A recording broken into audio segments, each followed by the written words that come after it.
आवाज मराठी न्यूज 24।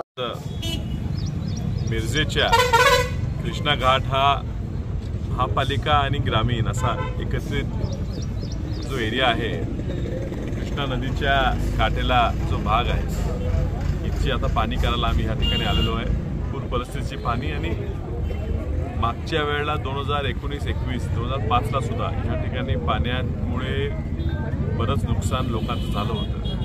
19ला तर अनपेक्षितपणे पाणी आल्यामुळे काही लोक स्थलांतरित करण्यासाठी विलंब लागला, त्यामुळे जनावरांची हानी ह्या ठिकाणी, जीवाची हानी ह्या ठिकाणी करावी लागली। यावेळेला महापालिका प्रशासनाने खबरदारी घेऊन या सर्व लोकांना, त्यांच्या जनावरांना आधीच त्या अवघड भागातून बाहेर काढलेलं आहे। याची पाहणी आता मी केलेली आहे।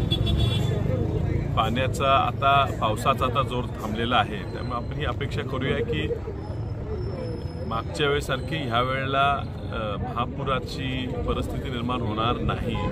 मात्र आपण सतर्क राहिलं पाहिजे। दिल्लीच्या माध्यमातून NDRF असेल, लष्कर असेल ही आधीच तैनात केलेली आहे। ह्याचा कोणी गैरअर्थ काढून घेऊ नये। याचा अर्थ आपलं आयुष्य धोक्यात आहे, जीव धोक्यात आहे असं नाही। मात्र मागच्या वेळी काही थोडा विलंब लागला आणि त्यामुळे ऐन वेळेला ही यंत्रणा बोलवणं आणणं कठीण होईल, ह्या हेतूनं जाणून बुजून दिल्लीच्या माध्यमातून आम्ही या ठिकाणी यंत्रणा उपस्थित केलेल्या आहेत।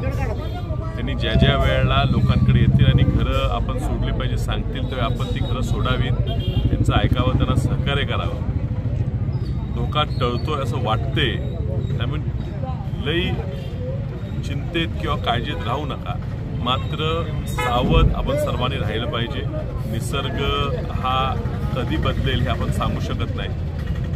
तुमच्या सर्वांच्या पाठीशी तुमचे लोकप्रतिनिधी म्हणून आम्ही सर्व उपस्थित आहोत।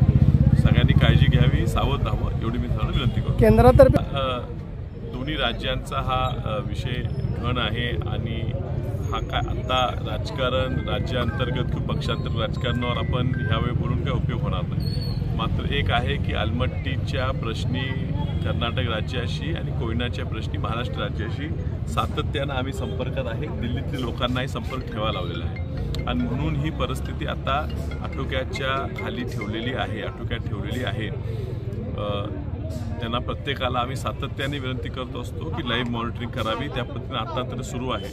पुढचा काय उपाययोजना करायची आणि त्याला किती निधी उपलब्ध करून द्यायचा ह्यासाठी लोकसभेत आम्ही प्रश्न मांडला, तुम्ही पाहतच आहे, पुढे मांडणार आहेच। हा जवळजवळ आता 2005 नंतर 19 झाला, मात्र 19, 21, 24 दर 2-3 वर्षांनी ही परिस्थिती उद्भवायला लागली। ह्यासाठी कायमस्वरूपी उपाययोजना काढायला लागणार, त्यासाठी आपण प्रयत्न करू। धन्यवाद।